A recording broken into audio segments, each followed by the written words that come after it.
I used to think betrayal would feel like a gunshot, sudden, loud, unmistakable. But when Dani betrayed me, it didn't come with noise. No shouting, no confrontation. It was quieter than that. Like finding mold behind wallpaper. Creeping. Hidden, but toxic all the same. We met in college. Both transfer students, both feeling slightly displaced, we gravitated toward each other naturally. Dani was magnetic in that messy, artistic way.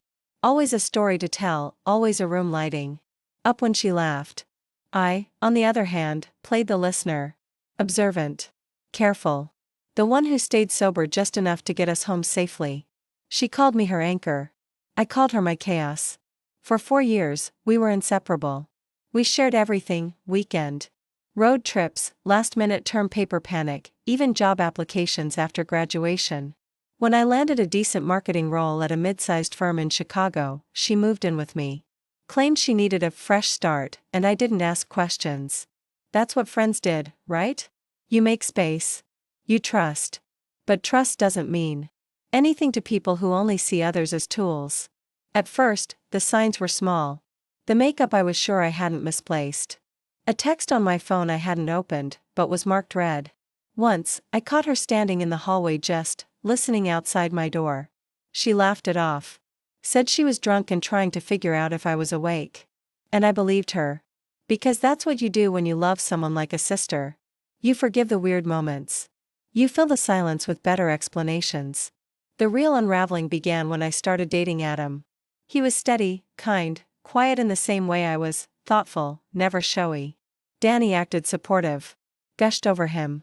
Said we were disgustingly cute and asked to third wheel on our movie nights. But it shifted. Slowly. Adam started canceling plans more often. When I asked why, he said he felt like Dani didn't like him. Said she made little comments, subtle digs. That she would talk about me when I left the room, things I never said, jokes I never made.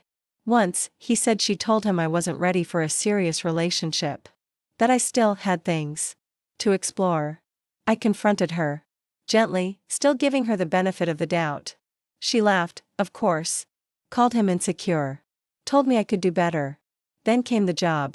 A higher-up at my firm left suddenly, and a rare internal promotion opened up. My manager encouraged me to apply. I worked on my pitch deck for weeks. Strategy, numbers, design. It was good. I knew it was. Dani even helped tweak it the night before I sent it in. 2 days later, I got an email from HR, "Thanks for applying, but after reviewing your submission, we've decided not to move forward." No feedback. No meeting. That night, I found the deck file had been altered. The numbers were off. Pages were jumbled. My name was spelled wrong on the title slide. I knew what I'd submitted. This wasn't it.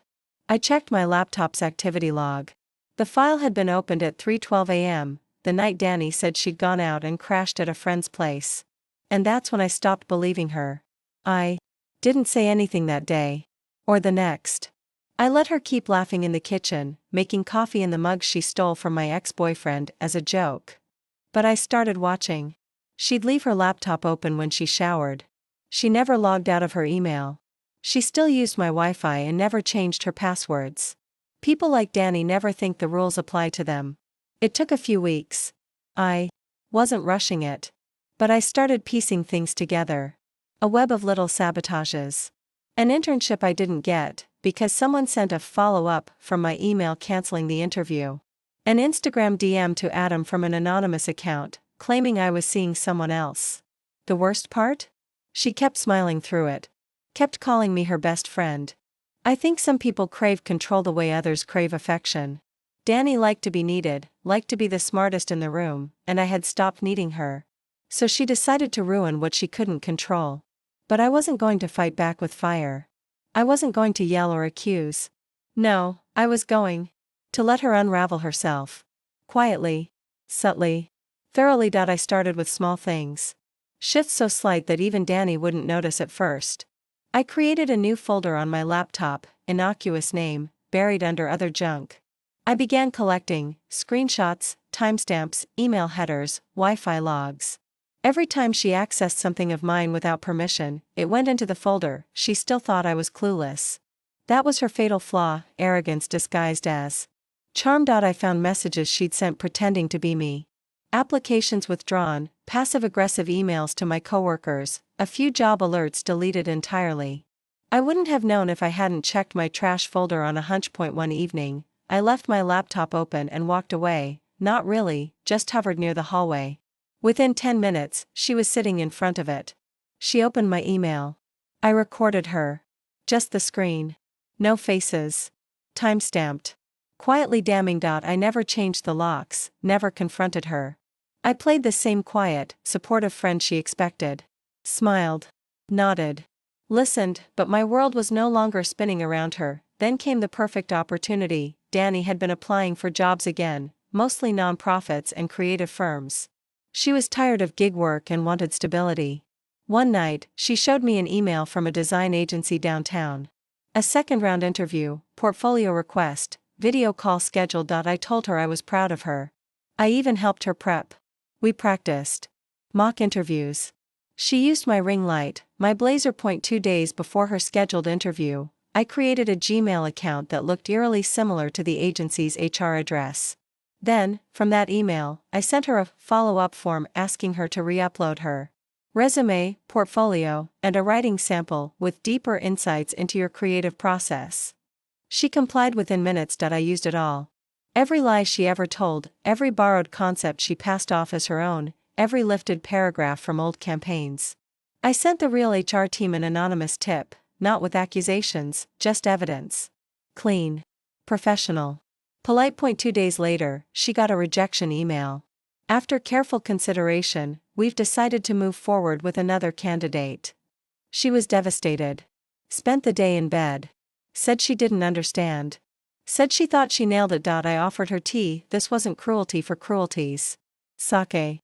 I needed her to feel it, not just the rejection, but the confusion. The sense that maybe the world wasn't bending in her direction anymore. That maybe someone out there saw through her, and I was just getting started. I filed a request with my cell provider for a detailed history of device logins using my account. It took some paperwork, but it worked. I matched login times to her known whereabouts. Then I requested a printout of every password reset from my email over the last 6 months. She'd been trying to get into my work systems. I knew what I had now could ruin her. If I gave this to a lawyer, to HR, to law enforcement even, she'd be blacklisted from any serious firm for years, but that would be noisy. I didn't want Dani to know where the blow came from.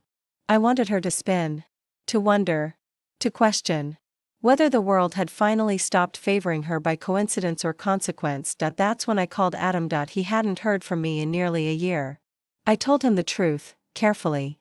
Not everything. Just enough. Enough for him to understand. That he'd been manipulated. That the messages, the rumors, the withdrawal, none of it had come from me. He was silent for a long time. Then he asked if I wanted to meet. So we did. It wasn't romantic. We weren't trying to go back. It was just two people sitting across from each other, finally putting the pieces together. When I told him I was dealing with it in my own way, he said he understood. Let her unravel herself, he said. Exactly. 2 weeks later, Dani received a cease and desist letter from my workplace. Not from me. From the company. It detailed unauthorized access attempts, flagged emails, and noted that any further tampering would result in formal legal action. She was stunned. I watched her read it at the kitchen table. She didn't even notice me standing in the hallway. She packed her things that night. Not all at once. Slowly, over 2 days. Said she was going to stay with her sister in Portland. Said she needed space to think.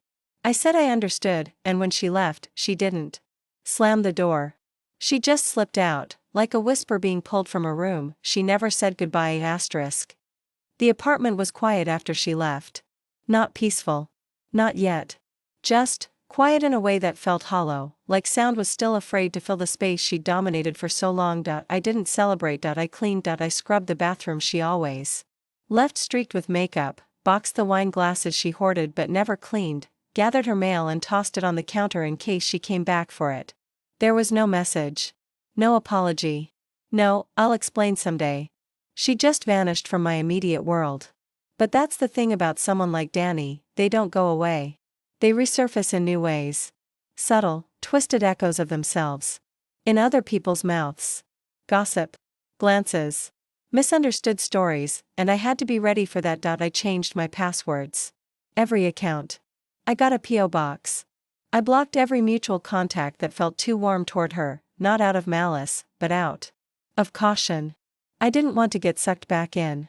She knew how to pull strings, how to cry just right, how to craft half-truths that left me looking like the problem. I started going to therapy. At first, I felt ridiculous. I hadn't been abused, not in the way I thought counted. But my therapist, Melanie, was clear about something from the start. She said, abuse doesn't need bruises. It needs power and misuse. Dani had taken things from me I didn't know could be stolen: my self-trust, my social support, even my creative confidence. Every idea I had, she'd hovered near, offered to help, then slowly drained the life out of it until it either became hers or died in my hands. I was unraveling her influence thread by thread. One evening, about 3 weeks after she left, I got a message from a woman named Kayla. She had seen Dani tag me in a post over a year ago and had remembered my name. She messaged me cautiously, asking if I had ever felt off after being friends with Dani. I didn't respond right away. I sat with it, then I asked her one question: did she ever make you feel crazy for noticing things? The floodgates opened. Kayla had been Dani's roommate back in college. She'd watched Dani manipulate a group of girls until they all turned on each other, then move out and leave chaos behind. She described the same patterns I'd experienced: the charm, the invasion, the slow drain of joy followed by guilt-tripping and gaslighting. We talked for 3 hours that night, and for the first time, I didn't feel crazy. I felt connected. Like I hadn't imagined the way Dani's presence rearranged reality. Over the next few weeks, more of these messages trickled in. A woman she'd briefly worked with at a creative agency. A guy who dated her and said she slowly isolated him from his friends. A classmate from her MFA program who claimed Dani stole an entire pitch deck and passed it off as her own. I didn't lead a crusade. I didn't post exposés or make dramatic callouts. I didn't need to. The truth was speaking for itself now. Through a dozen quiet, private voices finally confirming that what I'd felt wasn't fiction. Dani's image began to unravel online. Not publicly. Just in the right circles. The places where she had thrived. People stopped inviting her to panels. Her name was quietly removed from a few collaborative projects. A few ghostwriting gigs disappeared. She moved cities again, this time to Chicago, I heard. I didn't follow up. I didn't care. I focused on rebuilding. I started writing again. Really writing. Not just for work or to process pain. But because I remembered that I liked it. That I had a voice. That I could put something into the world. And not feel like it would be twisted or stolen or drained by someone pretending to be on my side. My friendships became smaller, tighter, more intentional. I found myself laughing more freely. Not performing laughter to diffuse a room, but actually laughing because the people around me weren't dangerous. I stopped apologizing so much. One night, sitting on my fire escape with a cup of coffee and my journal, I wrote a single sentence. And underlined it twice: you don't owe anyone the pieces they tried to steal. And I believed it. I didn't just survive Dani. I stripped her influence out of my home, my mind, and my story, piece by piece, until she was just another name, distant and hollow, echoing in the memories of who I used to be, but I had become. Someone else now, someone quiet, deliberate, strong, and finally, free. Months passed. Life didn't suddenly become perfect, but it became mine again. I made coffee in the morning and didn't brace for criticism about how I brewed it. I played music without being mocked for my taste. I invited friends over without worrying who Dani would charm or manipulate next. The silence in my apartment no longer echoed her mood swings, it became peace, and with peace came clarity. It's funny, when someone like her leaves, you expect a clean break. But really, the withdrawal is slower. It's a detox. Little things still trigger the memory of her presence: the way she'd sigh dramatically when bored, the phrases she'd repeat when she wanted control, even how she'd touch your arm mid-conversation. To signal dominance dressed as charm. But day by day, those traces faded. I started writing personal essays again, anonymously at first. About manipulation. About friendship that doesn't feel like friendship. About recovering from someone who made you feel insane just for being yourself. The kind of writing I used to be terrified she'd mock or sabotage. I wrote anyway. One piece got picked up by a small online journal. Then another. And another. Comments started pouring in from people, mostly women, who recognized themselves in the stories. They didn't know me. But they knew the pattern. They had their own Dani. It was never about revenge, not really. Not the way we think of it. It wasn't about taking her down or destroying her reputation. That would have just tethered me to her in another way. I didn't want to orbit her anymore.